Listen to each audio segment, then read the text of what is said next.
Joseph Paul Franklin was born in 1950 in Mobile, Alabama. He grew up in a deeply troubled household marked by poverty and abuse.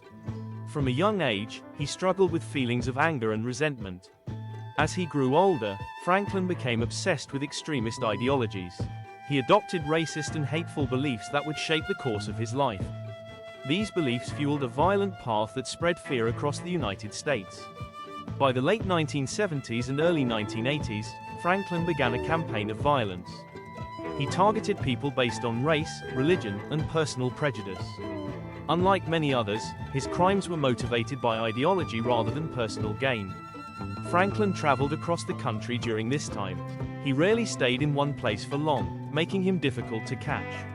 Investigators would later describe him as a lone wolf attacker. One of his most notorious actions came in 1978. Civil rights leader Vernon Jordan was shot in Indiana but survived.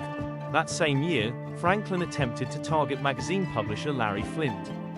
Flynt survived but was left permanently paralyzed. Franklin's attacks were not limited to high-profile figures.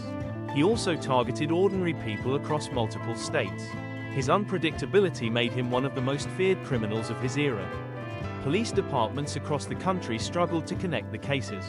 For years, Franklin avoided capture by constantly moving and using aliases. He lived out of his car or in cheap motels, staying under the radar. Eventually, law enforcement linked him to multiple crimes. In 1980, he was arrested in Kentucky after a nationwide search. Ballistic evidence and confessions tied him to several shootings. Franklin admitted to many of his crimes, shocking investigators.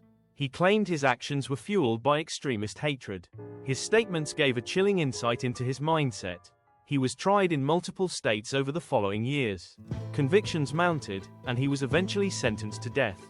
His time on death row stretched for decades as appeals continued. In 2013, after more than 30 years in prison, Joseph Paul Franklin was executed. His death marked the end of one of the most infamous crime sprees in U.S. history. Franklin's case remains significant not only for the violence he caused, but also for highlighting the dangers of extremist beliefs turning into action.